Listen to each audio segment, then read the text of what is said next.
Hola, ¿cómo están? Bienvenidos, bienvenidas a esta primera clase, este primer video que damos para acompañar las clases escritas que van a tener semana a semana en la plataforma. Como saben, esta es la primera semana en la que vamos a estar trabajando conceptos que son propiamente de la materia. Y bueno, el día de hoy vamos a estar viendo un poquito una definición de psicología evolutiva, algo de lo que es su formación como disciplina, digamos. Y luego vamos a ver un poquito los diversos factores, ¿sí?, que se ponen en juego a la hora de pensar en el desarrollo psicológico del ser humano. Bueno, entonces, empecemos con un poquito sobre la historia de la disciplina. Como van a tener ahí en la bibliografía que tienen de lectura obligatoria, la disciplina surge, ¿sí?, de la mano de un interés de las sociedades para con las niñeces y las infancias, ¿sí? De hecho, hasta hace poco tiempo, la psicología evolutiva se dedicaba casi exclusivamente al estudio de estas etapas, digamos, del desarrollo. Y es hace poco tiempo, como les decía, que se empieza a encargar también de la adultez y de los adultos mayores. Así que bueno, decimos que la disciplina surge entonces de la mano de este nuevo interés de las sociedades para con las infancias. Y lo que tenemos que pensar en ese sentido es si ese interés estuvo siempre, ¿no? Y vamos a ver que no, que esto no es así, como lo dicen los autores en la bibliografía que ustedes tienen. Por ejemplo, si pensamos en la Edad Media, el niño no era un sujeto con derechos, era más bien una propiedad de sus padres, ¿sí? Eh, y por ejemplo, no sé, piensen que los niños trabajaban desde muy temprana edad y no tenían una distinción específica ni se les prestaba una atención específica por ser niños, ¿sí? De alguna manera eran considerados como adultos en miniatura. Eh, bueno, esto comienza a cambiar a lo largo del tiempo, por supuesto, pero en el siglo XVII y XVIII empezamos a encontrar algunas de las propuestas teóricas que empiezan a darle una entidad y unas características propias a la infancia y a las niñeces. Tenemos en este sentido dos autores que trabajamos en la clase escrita. Por un lado está Rousseau y por otro lado está John Locke. John Locke lo que propone, no sé si lo habrán escuchado quizá en otras materias, es pensar a la mente de los niños como él llama tabula rasa, ¿sí? Es como una hoja en blanco que va a ser rellenada con básicamente las instrucciones de los adultos, en este caso con lo que sería la educación, ¿sí? Pero bueno, ¿en qué se está limitada, digamos, esta teoría? Es en no considerar las características individuales de los sujetos y pensar que la única determinación por sobre la formación, digamos, del ser humano es la educación. Por otro lado, tenemos a Rousseau, que lo que sostiene es un poco lo contrario, ¿no? Que el niño nace como con una especie de bondad que le viene dada, digamos, eh, y con una noción de lo que está bien y lo que está mal, ¿sí?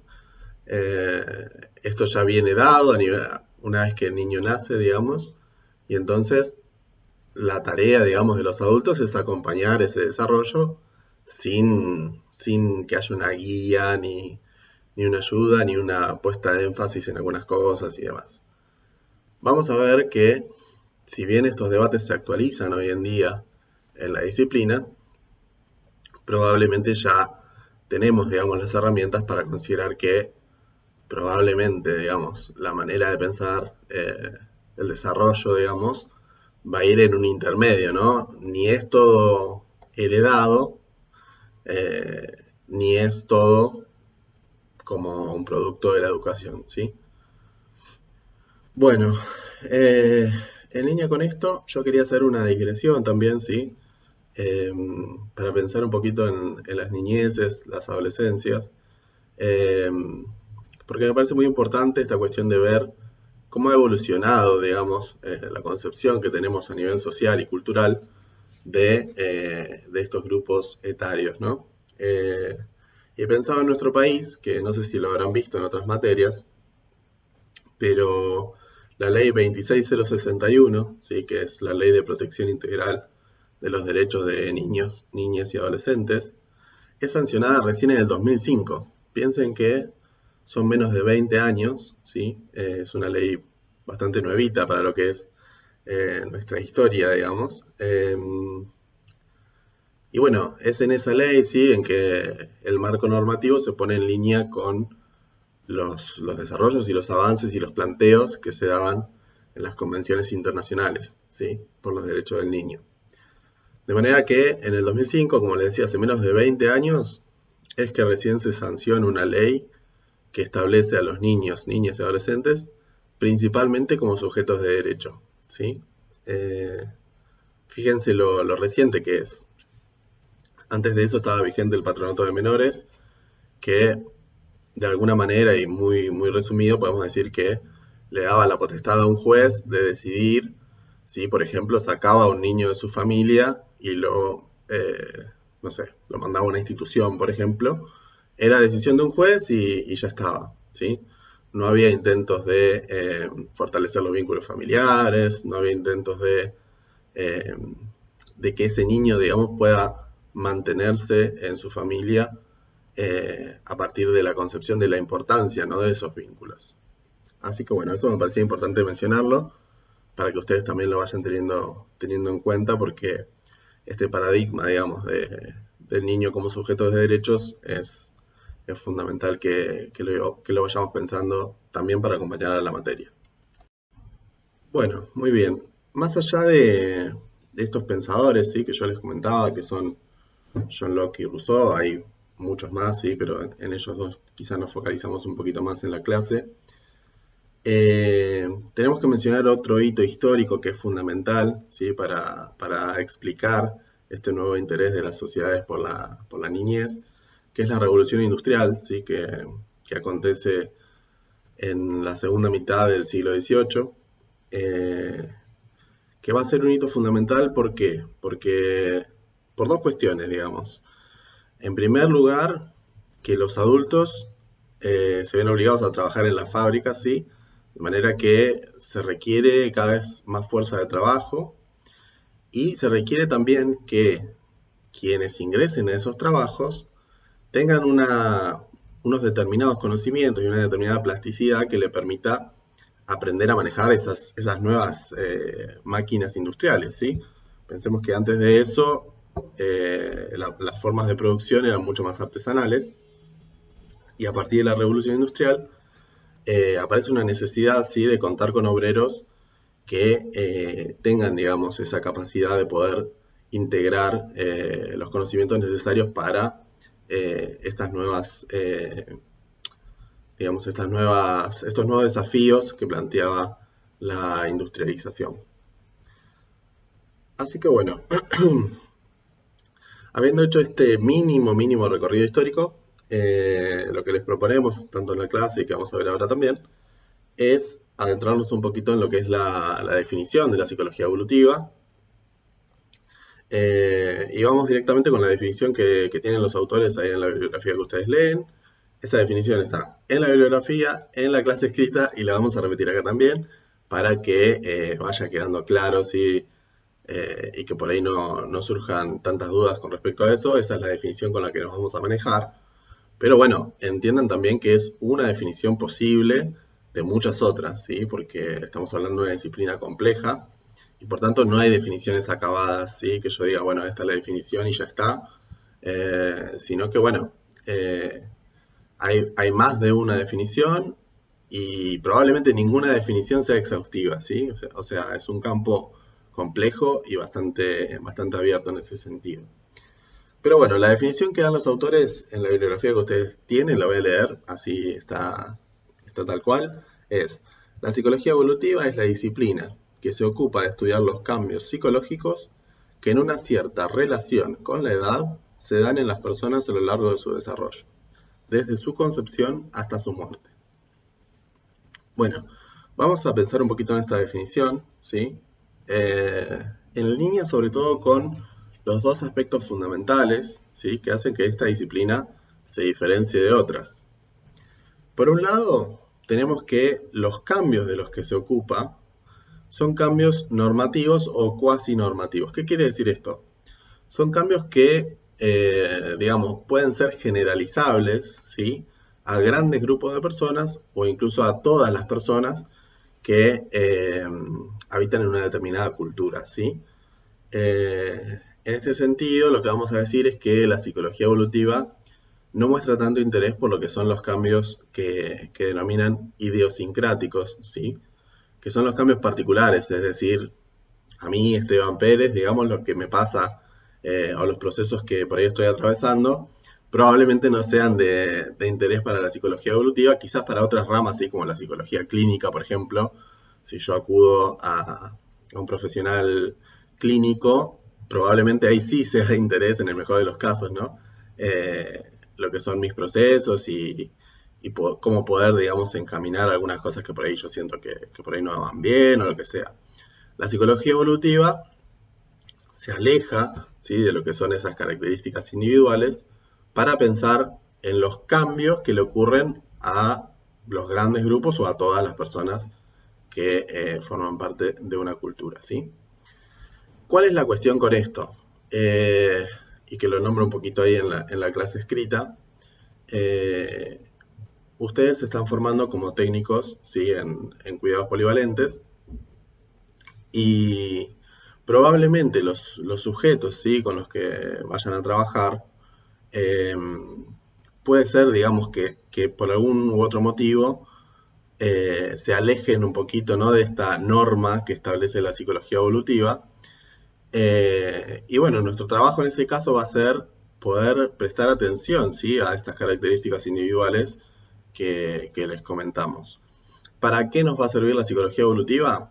Nos va a servir como un marco de referencia, ¿sí?, a partir del cual vamos a tener herramientas, por ejemplo, para poder evaluar, ¿sí?, ese caso con el que estamos trabajando, a ver esa persona en qué etapa, digamos, del desarrollo se encuentra y cuáles pueden ser, en el caso de que haya, las dificultades que estén aconteciendo, ¿sí?, como para poder ayudar, digamos, en esos procesos.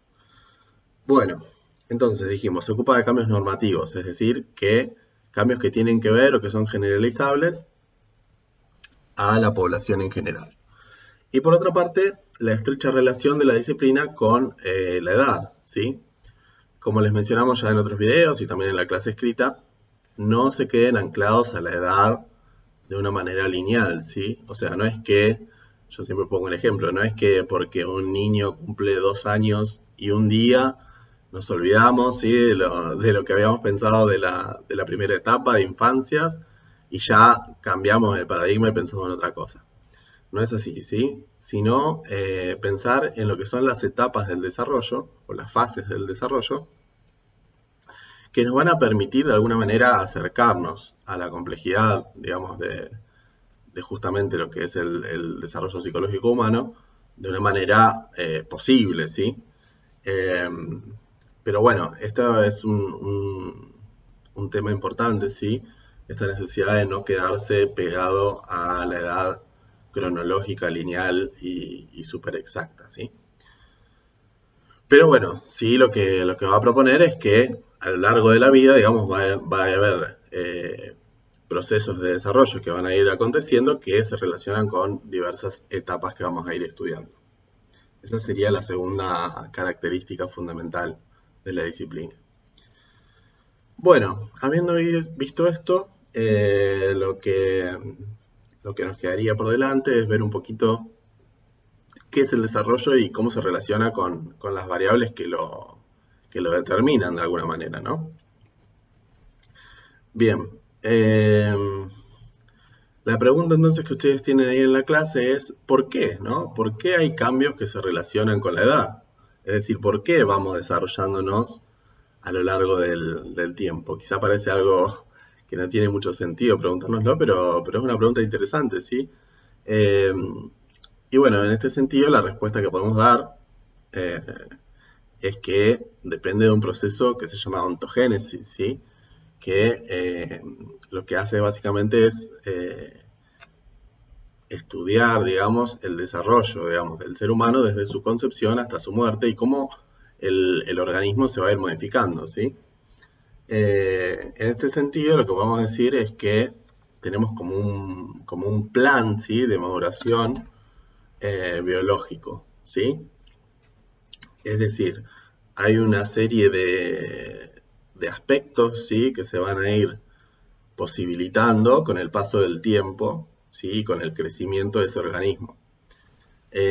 Ahora bien, si decimos que nuestro desarrollo depende de este plan biológico, la pregunta sería, bueno, ¿por qué no somos todos iguales? ¿Sí? O por qué de alguna manera es un poco también lo que les planteaba con los planteos de Rousseau, ¿no? Esta cuestión de, bueno, si ya está determinado el plan de desarrollo, si ya viene todo dado, no habría mucho que hacer, ¿verdad? Bueno, la cuestión es que no es el único factor, sí, la biología, el que se relaciona con nuestro desarrollo psicológico, ¿sí? Hay otros factores, entre los cuales vamos a mencionar antes que nada la cultura, que tienen una gran injerencia en los procesos de desarrollo, ¿sí? Podemos establecer, digamos, una cuestión que tiene que ver con qué tanto un proceso de desarrollo está determinado de manera biológica. Por ejemplo, los autores mencionan la adquisición de la marcha, ¿sí? Cuando el niño empieza a caminar. Eso se ha comprobado que sucede entre los 12 y los 15 meses, ¿sí? Independientemente de la cultura a la que ese niño pertenezca y hasta cierto punto también de una manera bastante independiente de lo que es el acompañamiento de los adultos y la estimulación, ¿sí? Pareciera que tiene que ver con una maduración biológica que en ese momento le permite al niño comenzar a caminar. De manera que el espacio, ¿sí?, que queda para la injerencia cultural en la adquisición de la marcha es bastante limitado. Ahora bien, eso no es así para todos los procesos de maduración, ¿sí? Perdón, de desarrollo. No es así para todos los procesos de desarrollo. De manera que cuando la maduración, ¿sí?, la maduración biológica, deja un poco de espacio, ¿sí?, funciona más bien como una, como una plataforma, ¿sí? Funciona como abriendo puertas o posibilidades de desarrollo que después van a ser aprovechadas, ¿sí?, de diversa manera por lo que es las variables culturales, ¿sí? Por ejemplo, si pensamos, no sé, en cómo aprendemos, en cómo está estructurada nuestra escuela, por ejemplo, eso responde, digamos, a una manera de potenciar, ¿sí?, a partir de los estudios que se han hecho, una manera de potenciar justamente las puertas, las posibilidades que abre la maduración biológica. Entonces, vemos que estos que son factores, ¿sí?, como la cultura, incluso factores aún más cercanos al individuo, ¿sí?, como puede ser el círculo familiar, ¿sí?, o las variables epocales, históricas, van a tener que ver directamente con el desarrollo y van a tener esta relación con lo que es la maduración biológica, ¿sí? Podemos pensar que la maduración biológica, entonces, es la plataforma a partir de la cual estos otros factores, ¿sí?, van a aprovechar de diversas maneras y van a generar o van a propiciar, digamos, el desarrollo psicológico. Bueno, vimos entonces un poquito las cosas centrales de la clase. Ahí la tienen ustedes para leerla y tienen, por supuesto, los espacios para hacernos las preguntas que quieran. Saben que estamos acá para responder, para pensar con ustedes las dudas que puedan surgir y demás. Así que bueno, quédense con esto, sí, es fundamental pensar que el desarrollo psicológico, ¿sí?, se va a llevar adelante en un interjuego complejo, ¿sí?, de variables biológicas, culturales y sociales. Es decir, no podemos sacar ninguna de estas variables, ¿sí?, si queremos pensar de manera responsable y compleja y crítica, ¿sí?, sobre el desarrollo psicológico del ser humano. Quizás sería más fácil, ¿no?, si uno dijera, bueno, o como planteaba, por ejemplo, que les comentaba hace un ratito, ¿no? John Locke, que decía, bueno, la mente del niño es como una hoja en blanco, entonces, bueno, la educación va a tener toda la injerencia en ver cómo esa mente, digamos, se desarrolla.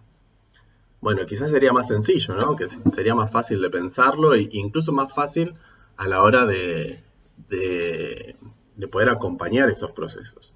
Pero bueno, nos damos cuenta a partir del avance, digamos, científico que ha habido en el campo, que lo que es el desarrollo humano es sin duda un proceso complejo, ¿sí? Que depende de estas variables que yo les comentaba. Bueno, en línea con eso, antes que me olvide y ya para cerrar, eh, les comentamos también en la clase lo que es la distinción que se suele hacer entre la psicología evolutiva y la psicología del desarrollo. Ambos términos son correctos, sí, los vamos a usar tanto en la materia, ¿sí? Como en los espacios que tengamos de encuentros y demás, pero nos parecía importante que por ahí ustedes conozcan la diferencia, ¿sí? entre una terminología y la otra, eh, entendiendo que la psicología evolutiva quizá ha quedado más del lado de lo que es los aspectos biológicos, ¿sí? Como quizá, digamos, esa denominación por ahí no adopta tanto esta perspectiva de la complejidad, ¿sí? Sin embargo, la concepción de psicología del desarrollo es un poco más amplia y da más lugares, ¿sí? a estas otras variables, más allá de la biológica, que dijimos que tienen que ver con el desarrollo del ser humano. La última cuestión que también tienen en la clase y que me gustaría comentar con ustedes es lo que es, digamos, una advertencia, ¿sí? Que tiene que ver con la tendencia a la normativización, ¿sí? Eh, Como habíamos hablado, la psicología evolutiva es una disciplina que tiende a estudiar los cambios de los, digamos, de grandes grupos o de todas las personas que conforman una determinada franja etaria en un momento, ¿sí? Eh, y por lo tanto tiende a establecer parámetros, ¿sí? De normalidad. ¿Qué pasa con eso? Hay que estar muy atentos, ¿sí? En nuestra práctica cotidiana eh, para poder servirnos, ¿sí? De las herramientas conceptuales que nos aporta la psicología evolutiva, pero sin perder de vista las características individuales, ¿sí? Que van a tener las personas con las que van a estar trabajando. Características individuales, características familiares, contextos sociales, ¿sí? Muchas de estas cuestiones son las que van a tener que ver con el desarrollo de esas personas, ¿sí? Y por ahí, no sé, les toca trabajar con un niño, por ejemplo, que quizás está teniendo alguna dificultad para no sé, por poner un ejemplo, ¿no? La adquisición de la lectoescritura. Y por ahí uno quizá tiene la tendencia a decir, bueno, para este momento en que está este niño ya debería haber adquirido tal y tal cuestión. Eh, y quizá por eso podemos perder de vista o podemos pensar que hay una condición biológica o médica ¿sí? que subyace a esa situación y que es la explicación ¿no? para esta cuestión que está aconteciendo o que no está aconteciendo. ¿Sí? Y quizá perdemos de vista cuestiones fundamentales, ¿sí? Como puede ser, no sé, que ese niño en su casa pueda descansar bien, que pueda estar bien alimentado, que asista al colegio descansado, ¿sí? Que pueda concentrarse, eh, no sé, que tenga la estimulación ¿sí? necesaria en la casa. Son un montón de factores ¿sí? los que pueden hacer que por uno u otro motivo el desarrollo se vea un poquito más enlentecido, digamos, o que se vea un poquito afectado. Así que bueno, la recomendación fundamental es esto, ¿no? Servirnos de las herramientas de la disciplina para poder pensar en los casos con los que trabajamos, pero no perder de vista las características individuales de cada sujeto con el que van a estar trabajando en su día a día. ¿Sí? Esa es como la recomendación fundamental. Y bueno, habiendo dicho esto, los despido. Espero que no se les haya hecho muy largo este video. Y los invito, por supuesto, a comentar en los foros y a debatir en caso de que sea necesario, ¿sí? En los foros. Recuerden que son los espacios que están para eso y que también cualquier duda o cualquier consulta que les surja, ahí vamos a estar para contestarles. Bueno, que tengan una muy buena semana y nos vemos el próximo martes. Hasta luego.